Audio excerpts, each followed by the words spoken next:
In 1986, Adelaide is vacationing with her parents in Santa Cruz. While her father is distracted by a game, Adelaide wanders off.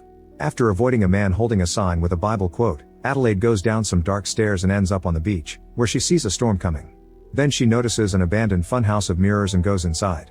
She wanders around and is startled by the game's fake owl. Suddenly the power goes out and Adelaide accidentally bumps into a mirror. She starts whistling as she looks for the exit, and to her shock someone whistles back. At that moment Adelaide bumps into another mirror, but when she turns around her reflection doesn't. When the other girl finally turns, Adelaide can only stare in horrified shock.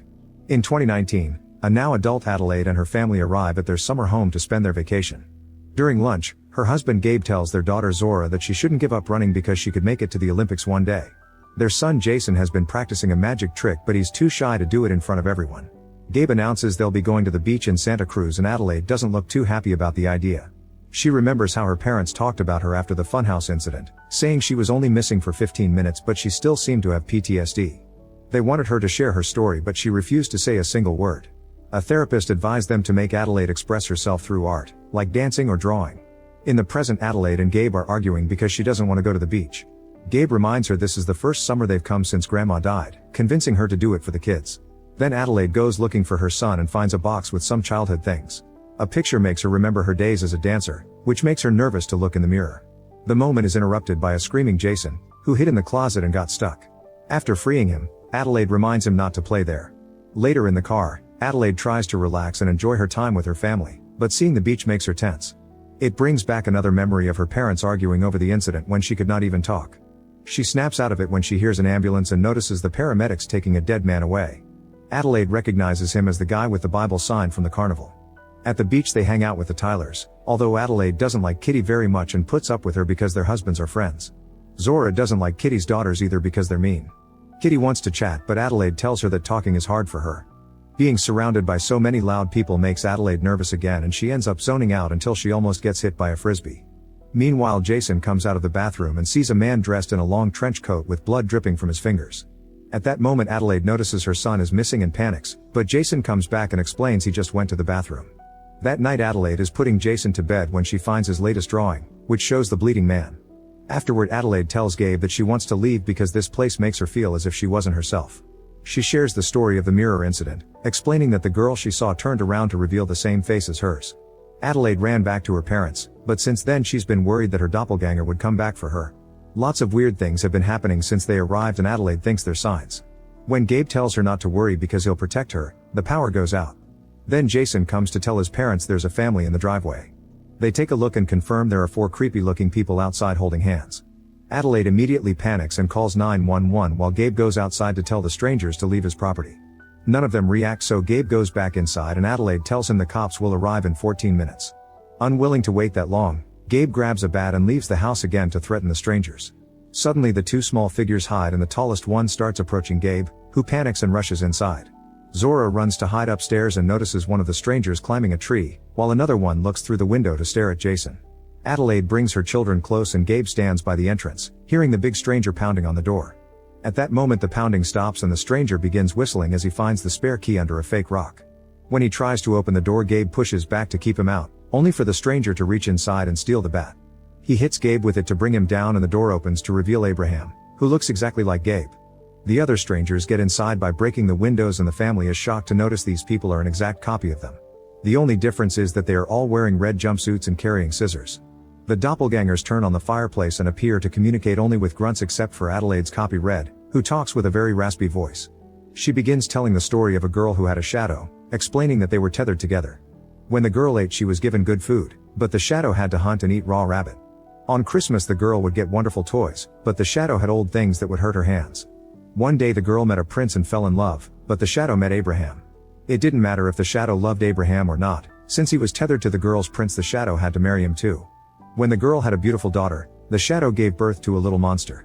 Then the girl had her second child and the doctors opened her belly, but the shadow had to do it by herself. The shadow really hated the girl for a long time until one day the shadow realized she was being tested by God.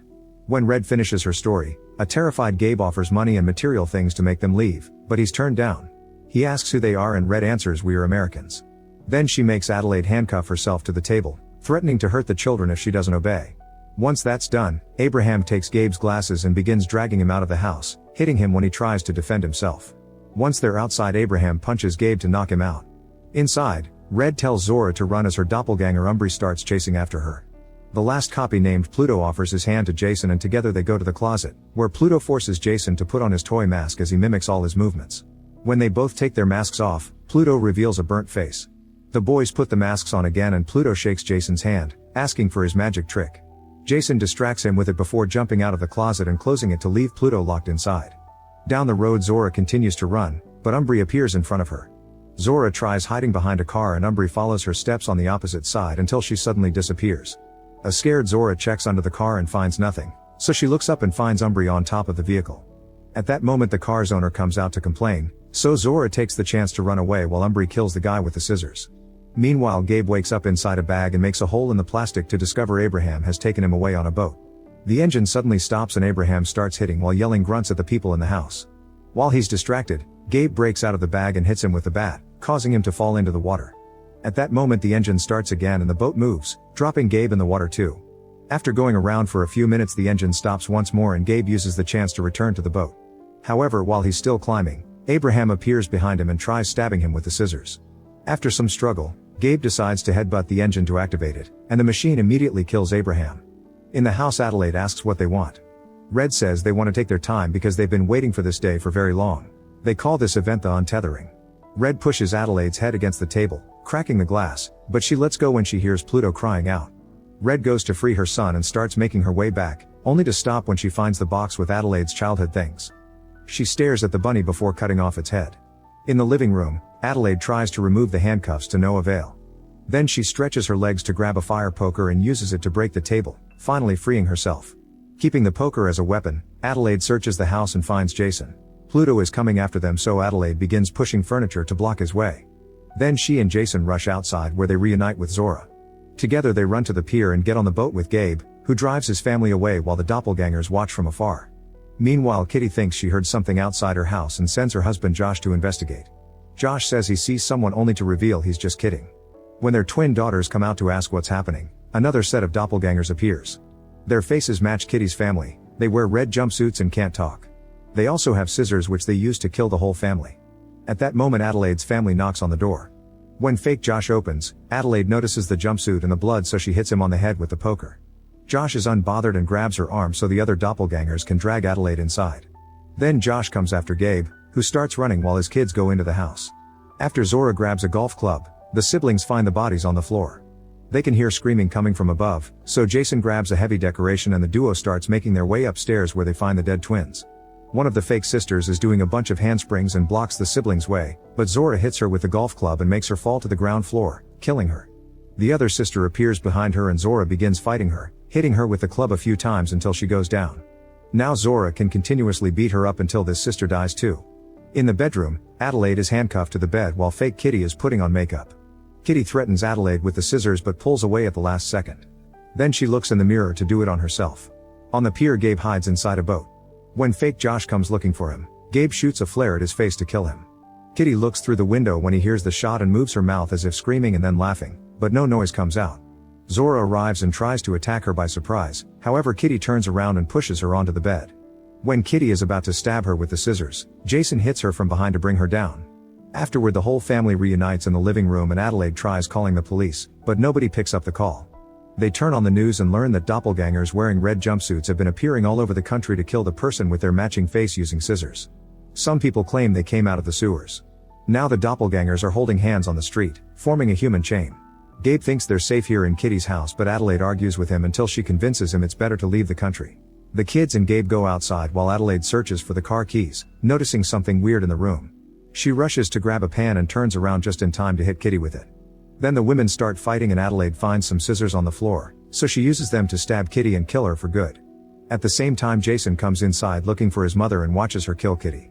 Afterward, they rush outside and the whole family gets in the car only to find Umbri in the middle of the road. Zora starts the car to run over her, but Umbri jumps and lands on top of it. She starts hitting the windows with the scissors, so Zora speeds up for a while, then suddenly stops the car, sending Umbri flying into the woods. Adelaide goes to check if she's truly dead and finds Umbri stuck on some branches but still alive. The face reminds her too much of Zora, so Adelaide goes back to her family and leaves Umbri to die slowly alone. In the morning the family makes it to town and finds their original car in flames with Pluto standing nearby. Adelaide approaches him with gentleness, but Jason realizes it's a trap and the family immediately leaves the car. There's a line of fuel going to the vehicle and Pluto gets ready to set it on fire, however Jason remembers the mimicking movements and starts walking backward to force Pluto to do the same. While Pluto falls into the flames of the burning car, Red uses the chance to kidnap Jason. Adelaide desperately goes looking for them and reaches the beach, where more doppelgangers are holding hands. She enters the mirror funhouse and destroys the owl that scared her as a child. Then she finds a door at the back and opens it, which allows a rabbit to escape. Adelaide makes her way through a machinery room and downstairs. After going through a few doors, she gets on an escalator that takes her to an underground tunnel full of rabbits. There are dozens of doors down here and Adelaide checks one by one until she finds Red drawing people holding hands on a board in a classroom full of cages. Red explains it was humans who built this place and they were able to create copies of bodies, but not of their souls. There's only one soul shared by two. These copies are the tethered and were used to control the ones above like puppets. Eventually the tethered were abandoned and they went mad down here trying to survive while only eating rabbits. However, Red was different, so when Adelaide came to the carnival, Red left the tunnel to comfort her. During the following years when Adelaide started practicing ballet, Red took inspiration from the dancing to find faith in her life. She started to make a plan so all the tethered people could finally have time on the surface too. Using ballet moves, Red moves around the room and stops the table that Adelaide pushes to then stab her hand with the scissors and slap her, causing her to drop the poker. Red kicks it away and tries to stab Adelaide's head, but she's putting up too much resistance, so Red throws her on the ground instead. Adelaide grabs the poker again and attacks Red, who easily blocks her and kicks her before leaving the classroom. A desperate Adelaide follows her to the tunnel and keeps on trying to hit her, but Red easily dodges all her attacks while occasionally slashing her with the scissors. Eventually Red stabs Adelaide in the stomach and disappears into another room. Adelaide enters the room as well and Red tries to surprise her from behind, but Adelaide turns around just in time and stabs her with the poker. She pushes really deep but Red is still alive and even whistling, so Adelaide puts her handcuffs around Red's neck to break it and finally kill her. Afterward Adelaide takes Red's keys and finds Jason in a locker. They leave the tunnel and reunite with their family to escape inside an ambulance. As Adelaide drives away, she starts remembering the incident in detail. It turns out that the fake Adelaide kid choked the real one to death, then took her into the tunnel to handcuff her to the bed. After taking the real girl's clothes, the doppelganger went outside and took over Adelaide's life. This is why she couldn't speak after the incident and had to learn again, and why Red was the only doppelganger who did talk. A wary Jason looks at his mother with doubt, but Adelaide just smiles. Meanwhile, all the doppelgangers around the country are holding hands in a huge line.